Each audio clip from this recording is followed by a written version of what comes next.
নমস্কাৰ বন্ধুসকল, মই আপোনালোক সকলোকে মোৰ চেনেললৈ স্বাগতম জনাইছোঁ। বন্ধুসকল, মোৰ নাম গোবিন্দ ৰাজ কৰ্ম, বাস্তু এক্সপাৰ্ট নিউমেৰলজিষ্ট। বন্ধুসকল, আপোনালোকৰ সুবিধাৰ্থে মই চেনেলটোত বাস্তুৰ সম্পৰ্কে, সংখ্যাতত্বৰ সম্পৰ্কে, জ্যোতিষৰ সম্পৰ্কে, তাৰ লগতে আপোনালোকৰ বিভিন্ন সমস্যাৰ সমাধানৰ উপায়সমূহৰ সম্পৰ্কে আলোচনা কৰি থাকোঁ। গতিকে যদিহে আপোনালোকৰ মোৰ চেনেলৰ ভিডিঅ'সমূহ চাই ভাল লাগে, অনুগ্ৰহ কৰি মোৰ চেনেলটো ছাবস্ক্ৰাইব কৰি ভিডিঅ'সমূহ লাইক কৰিব, কমেণ্ট কৰিব আৰু যিমান পাৰে শ্বেয়াৰ কৰিব। বন্ধুসকল, আজি মই আপোনালোকৰ লগত সংখ্যাতত্ত্ব আন এটা অত্যন্ত গুৰুত্বপূৰ্ণ বিষয়ক লৈ আলোচনা কৰিবলৈ আগবাঢ়িছোঁ। গতিকে অনুগ্ৰহ কৰি ভিডিঅ'টো শেষলৈকে চাব যাতে সম্পূৰ্ণ কথাখিনি বুজি পায়। বন্ধুসকল, সংখ্যাতত্ত্ব হৈছে জ্যোতিষশাস্ত্ৰৰ নিচিনা এটা ছায়েন্স। সংখ্যাতত্ত্বত আমি আমাৰ যিটো অৰিজিনেল ইংৰাজী ডেট অফ বাৰ্থ, সেই ডেট অফ বাৰ্থটো এনালাইজ কৰি আমাৰ জীৱনত বহু কথা আমি জানি ল'ব পাৰোঁ। আমাৰ স্কিলৰ সম্পৰ্কে, আমাৰ কোৱালিটিৰ সম্পৰ্কে, আমাৰ কেৰিয়াৰৰ সম্পৰ্কে, আমাৰ ভৱিষ্যতৰ সম্পৰ্কে আমি বহু কথাই গম পাব পাৰোঁ। বন্ধুসকল, সংখ্যাতত্ত্বত কোৱা হৈছে যে প্ৰত্যেকটো সংখ্যাৰ লগত এটা এটা গ্ৰহ জড়িত হৈ আছে। জ্যোতিষশাস্ত্ৰত যিদৰে 9টা গ্ৰহ আছে, সংখ্যাতত্ত্বত 9টা সংখ্যা আছে। 1 সংখ্যাৰ লগত সূৰ্য, 2 সংখ্যাৰ লগত চন্দ্ৰমা, 3 সংখ্যাৰ লগত গুৰু বৃহস্পতি, 4 সংখ্যাৰ লগত ৰাহু, 5ৰ লগত বুধ, 6 সংখ্যাৰ লগত শুক্ৰ, 7ৰ লগত কেতু, 8ৰ লগত শনি আৰু 9 নম্বৰ লগত মংগল গ্ৰহ জড়িত হৈ আছে বুলি সংখ্যাতত্ত্বত কোৱা হৈছে। তাৰোপৰি নিউমেৰলজিত কোৱা হৈছে যে যদি আমাৰ জন্ম তাৰিখত গোটেইকেইটা সংখ্যা থাকে তেন্তে অত্যন্ত ভাল। কিন্তু প্ৰত্যেকৰে জন্ম তাৰিখত গোটেইকেইটা সংখ্যা থকাটো সম্ভৱ নহয়। যদিহে আমাৰ জন্ম তাৰিখত কোনোবা এটা সংখ্যা নাথাকে, মূলাংক হিচাপেও নাথাকে, ভাগ্যাংক হিচাপেও নাথাকে, তেন্তে সেই সংখ্যাটো পজিটিভ কোৱালিটিখিনি লাভ কৰাত আমাৰ সমস্যা হয়। অৰ্থাৎ যিটো সংখ্যা মিচিং হৈ থাকে বা আমাৰ জন্ম তাৰিখত নাথাকে, সেই সংখ্যাটোৰ লগত জড়িত গ্ৰহটোৰ পজিটিভ কোৱালিটিখিনি লাভ কৰোঁতে আমাৰ সমস্যা হয়। ধৰি লওক আপোনাৰ জন্ম তাৰিখত 3 সংখ্যাটো নাই, মূলাংক হিচাপেও নাই, ভাগ্যাংক হিচাপেও নাই, জন্ম তাৰিখটোতো নাই। 3 সংখ্যাৰ লগত জড়িত থকা গ্ৰহটো হৈছে গুৰু বৃহস্পতি। গতিকে আপোনাৰ জীৱনত গুৰু বৃহস্পতিৰ পজিটিভ কোৱালিটি কমকৈ লাভ হ'ব। আপোনাৰ জীৱনত ভাগ্যৰ ছাপোৰ্ট আপুনি কম পাব। উচ্চ শিক্ষাৰ ক্ষেত্ৰত আপোনাৰ সমস্যা হ'ব। যিকোনো শিক্ষা লাভৰ ক্ষেত্ৰত আপোনাৰ সমস্যা হ'ব। এইদৰে প্ৰত্যেকটো গ্ৰহৰ লগত প্ৰত্যেকটো সংখ্যা জড়িত হৈ আছে। যিটো সংখ্যাই মিচিং হৈ থাকিব, সেই সংখ্যাটোৰ লগত জড়িত গ্ৰহটোৰ পজিটিভ কোৱালিটিখিনি আমাৰ জীৱনত অভাৱ হ'ব। বন্ধুসকল, এতিয়া কথা হ'ল, কেতিয়াবা আমাৰ জন্ম তাৰিখত একেটা সংখ্যাই 2-3 বাৰ থাকে। অৰ্থাৎ আপোনাৰ জন্ম তাৰিখত কেতিয়াবা 3টা 2, 4টা 1, 3টা 4, এইদৰে আপোনাৰ জন্ম তাৰিখত কেতিয়াবা মাল্টিপুল সংখ্যা থাকিব পাৰে। অৰ্থাৎ একেটা সংখ্যাই 2বাৰ 3বাৰ 4বাৰ পৰ্যন্ত থাকিব পাৰে। তাৰ কাৰণে সংখ্যাতত্ত্বত ৰেমেডিজ দিয়া হৈছে। আৰু সংখ্যাতত্ত্বত কোৱা হৈছে যে আপোনাৰ জন্ম তাৰিখত যদি কোনোবা এটা সংখ্যা 2বাৰ আহে, তেন্তে ধৰি লওক 1 সংখ্যাটো 2বাৰ আহিলে, তেন্তে তাক ভাল বুলি গণ্য কৰা হৈছে। কিন্তু যদি একেটা সংখ্যা আপোনাৰ জন্ম তাৰিখত 2বাৰতকৈ বেছি আহি যায়, 3বাৰ আহি যায়, 4বাৰ আহি যায়, 5বাৰ আহি যায়, তেন্তে কিন্তু সংখ্যাতত্ত্বক ইয়াক ভাল বুলি কোৱা নাই। এতিয়া কথা হ'ল, আপোনাৰ জন্ম তাৰিখত কোনোবা এটা সংখ্যা 2বাৰতকৈ বেছি আছে। ইয়াৰ পৰা আপোনালোকৰ কেনেকুৱা ধৰণৰ ৰিজাল্ট লাভ হ'ব? বন্ধুসকল, যদি কোনো এটা বস্তু অধিক হৈ যায়, তেন্তে সেই বস্তুটোৱে আমাক ক্ষতি কৰিবলৈ লয়। ধৰি লওক আমাৰ যদি এই সংখ্যাটো 2বাৰতকৈ বেছি আহি যায়, তেন্তে আমাৰ ব্যক্তিত্বত সূৰ্য গ্ৰহৰ প্ৰভাৱ অধিক থাকিব। আমি ইগ'ইষ্টিক হ'ব পাৰোঁ। আমি লোকৰ কথা গুৰুত্ব নিদিব পাৰোঁ। নিজৰ মতে চলি ভাল পাম। বেলেগৰ উপদেশ ল'বলৈ চেষ্টা নকৰিম। নিজৰ কথাকে কৈ থাকিম, আনৰ কথা শুনিবলৈ আমি ইচ্ছা নকৰোঁ। এই ধৰণৰ আপোনাৰ সমস্যা হ'ব পাৰে। তাৰোপৰি আপোনাৰ মনত অহংকাৰো আহিব পাৰে যদিহে এই সংখ্যাটো আপোনাৰ অধিক থাকে। তাৰোপৰি আপুনি অধিক কথা পাতিব, যাৰ কাৰণে আপোনাৰ ফ্ৰেণ্ড চাৰ্কলৰ ব্যক্তিসকলে আপোনালোকৰ কথা পাতোঁতে আমনি পাব। তাৰ কাৰণে কি উপায় কৰিব লাগে? যদিহে আপোনাৰ জন্ম তাৰিখত এই সংখ্যাটো 2বাৰতকৈ অধিক থাকে, তেন্তে আপোনালোকে সূৰ্যৰ লগত জড়িত বস্তু ৰবিবাৰৰ দিনা দান কৰিব লাগে। কোনো মন্দিৰতো দান কৰিব পাৰে, কোনো দুখীয়া ব্যক্তিকো দান কৰিব পাৰে। সূৰ্যৰ লগত জড়িত বস্তু হৈছে তাম বা তামৰ পাত্ৰ, গুড়, ৰঙা কাপোৰ, ঘেঁহু ইত্যাদিবিলাক আপোনালোকে প্ৰত্যেক ৰবিবাৰে পাৰিলে কোনো মন্দিৰত বা কোনো দুখীয়া ব্যক্তিক দান কৰিব লাগে। দ্বিতীয়তে, আপোনালোকে কোনো ধৰণৰ অৰেঞ্জ কালাৰ বা ৰেড কালাৰ কাপোৰ পিন্ধিব নালাগে যদিহে আপোনাৰ জন্ম তাৰিখত এই সংখ্যাটো 2বাৰতকৈ অধিক আছে। বন্ধুসকল, যদি আপোনালোকৰ জন্ম তাৰিখত 2 সংখ্যাটো 2বাৰতকৈ অধিক থাকে, 3বাৰ থাকে, 4বাৰ থাকে, তেন্তে আপোনালোকৰ কি সমস্যা হ'ব পাৰে?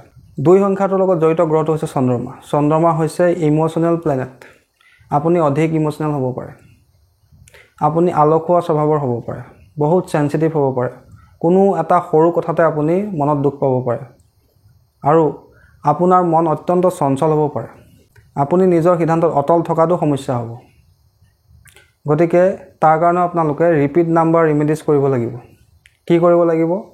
সোমবাৰ দিনা চন্দ্ৰমাৰ লগত জড়িত বস্তু যেনেকৈ গাখীৰ, বগা কাপোৰ, চাউল, খাদ্যবস্তু ইত্যাদিবিলাক কোনো মন্দিৰত বা কোনো দুখীয়া ব্যক্তিক দান কৰিব লাগে।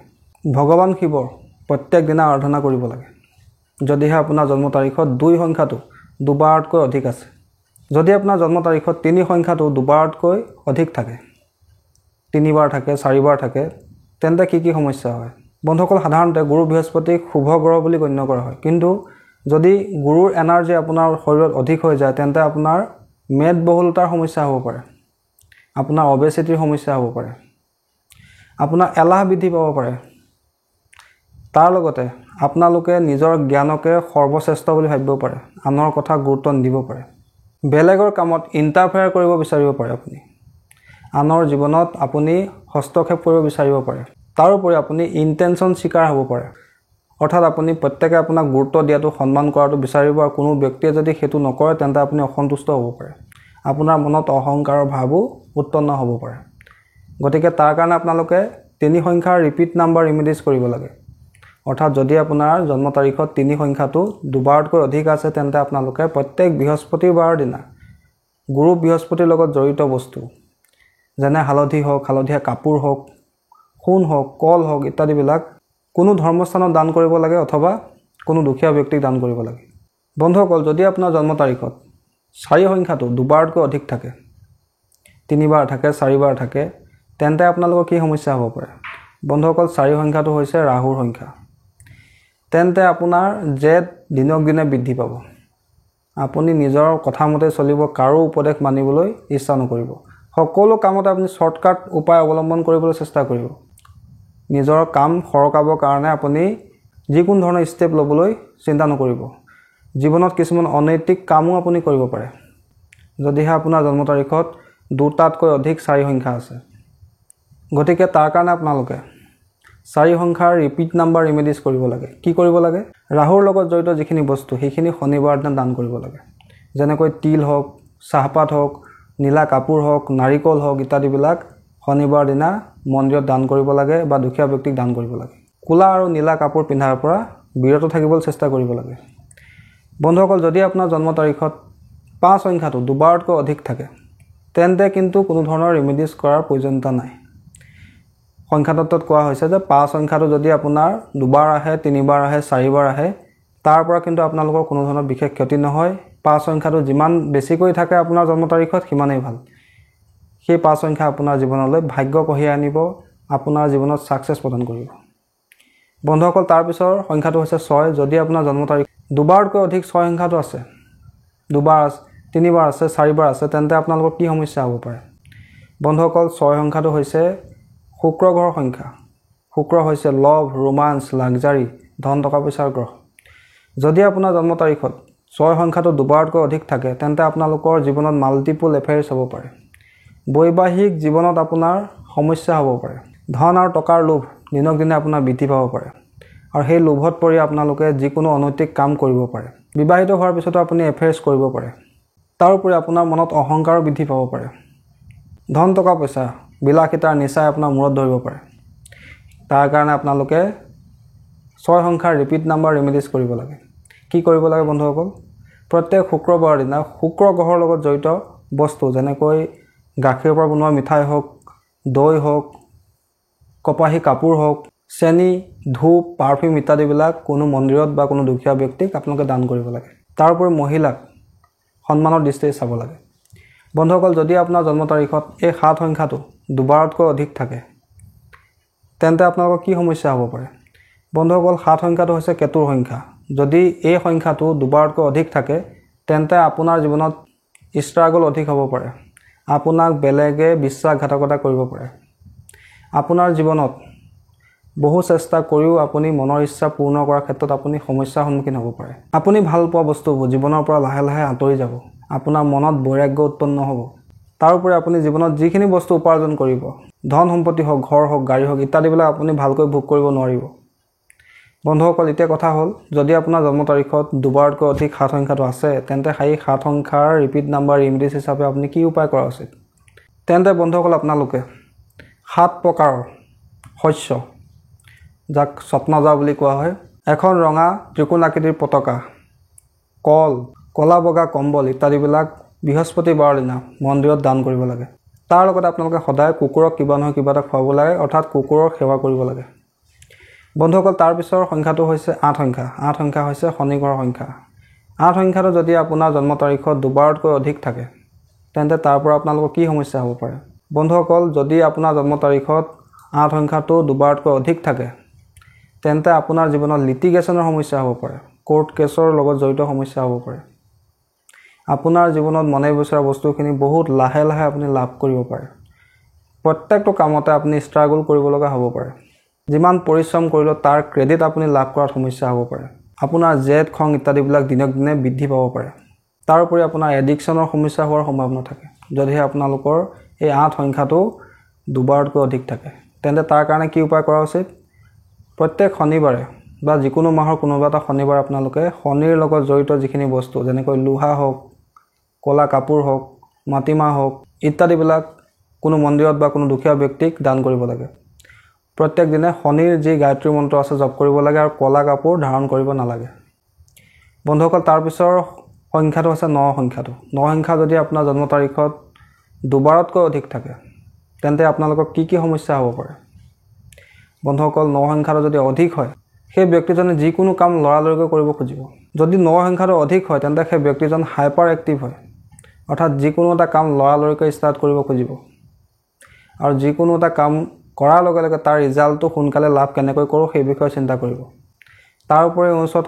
ধৈৰ্যৰ অভাৱ হ'ব পাৰে অৰ্থাৎ সেই ব্যক্তিজনৰ পেচেন্স কম থাকিব পাৰে তাৰ উপৰি তেওঁলোকে লৰালৰিকৈ কিছুমান সিদ্ধান্ত ল'ব যাৰ কাৰণে তেওঁলোকৰ ক্ষতিও হ'ব অভাৰ সেনসিটিভ হ'ব পাৰে সেই ব্যক্তিজনৰ খং কন্ট্ৰোল কৰিব নোৱাৰাৰ সমস্যা হ'ব পাৰে অৰ্থাৎ তেওঁ যদি খং উঠে সেই খংটো তেওঁ কন্ট্ৰোল কৰিব নোৱাৰিব বন্ধুসকল এতিয়া কথা হ'ল যদি আপোনাৰ জন্ম তাৰিখত 2 সংখ্যাটো দুবাৰতকৈ অধিক আছে তেন্তে তাৰ ৰিপিট নাম্বাৰ ইমিডিয়েট হিচাপে আপোনালোকে কি উপায় কৰা উচিত তাৰ কাৰণে আপোনালোকে প্ৰত্যেক দিনা হনুমান দেৱতা আৰাধনা কৰা উচিত হনুমান চালিসা পঢ়া উচিত আৰু প্ৰত্যেক মঙ্গলবাৰে মঙ্গল গ্ৰহৰ লগত জড়িত বস্তু যেনেকৈ মচুৰ দালি হওক ৰঙা কাপোৰ হওক সেন্দুৰ তামৰ পাত্ৰ ইত্যাদিবিলাক কোনো দুখীয়া ব্যক্তিক বা কোনো মন্দিৰত আপোনালোকে দান কৰিব লাগে ৰঙা কাপোৰ ধাৰণ কৰাৰ পৰা বিৰত থাকিব লাগে বন্ধুসকল এইদৰে যদিহে আপোনাৰ জন্ম তাৰিখত যিকোনো এটা সংখ্যা দুবাৰতকৈ অধিক থাকে তাৰ কাৰণে আপোনালোকে কি উপায় কৰিব লাগে তাৰ বিষয়ে সবিশেষ বন্ধুসকল এই ৰিমেডিজটো সংখ্যা তত্ত্বৰ ৰিপিট নাম্বাৰ ৰিমেডিজ বুলি কোৱা হয় যদিহে একেটা সংখ্যাকে আপোনাৰ জন্ম তাৰিখত দুবাৰতকৈ অধিক ৰিপিট কৰে তেন্তে তাক নিগেটিভ বুলি ধৰা হয় যদি এটা সংখ্যা আপোনাৰ জন্ম তাৰিখত এবাৰ থাকে তেন্তে তাক ভাল বুলি কোৱা হৈছে যদি দুবাৰ থাকে তেতিয়াও তাক ভাল বুলি কোৱা হৈছে কিন্তু যদি দুবাৰতকৈ অধিক আছে 3 বাৰ আছে 4 বাৰ আছে একেটা সংখ্যা ৰিপিট হৈছে আপোনাৰ জন্ম তাৰিখত তেন্তে তাৰ কাৰণে সংখ্যা তত্ত্ব ৰিমেডিজ দিয়া হৈছে যাকে কোৱা হয় ৰিপিট নাম্বাৰ ৰিমেডিজ বন্ধুসকল আশা কৰিছোঁ আজি আপোনালোকে গম পালে যদি আপোনাৰ জন্ম তাৰিখত একেটা সংখ্যাই দুবাৰতকৈ অধিক থাকে তেন্তে তাৰ পৰা আপোনালোকৰ কি সমস্যা হ'ব পাৰে আৰু তাৰ ৰিমেডিজ হিচাপে আপোনালোকে কি উপায় কৰা উচিত বন্ধুসকল আশা কৰিছোঁ আপোনালোকৰ ভিডিঅ'টো চাই ভাল লাগিলে আশা কৰিছোঁ আপোনালোকৰ বিষয়টো ভাল লাগিলে যদি ভাল লাগিলে অনুগ্ৰহ কৰি ভিডিঅ'টো লাইক কৰি দিব কমেণ্ট কৰিব আৰু মোৰ চেনেলটো ছাবস্ক্ৰাইব কৰিব ধন্যবাদ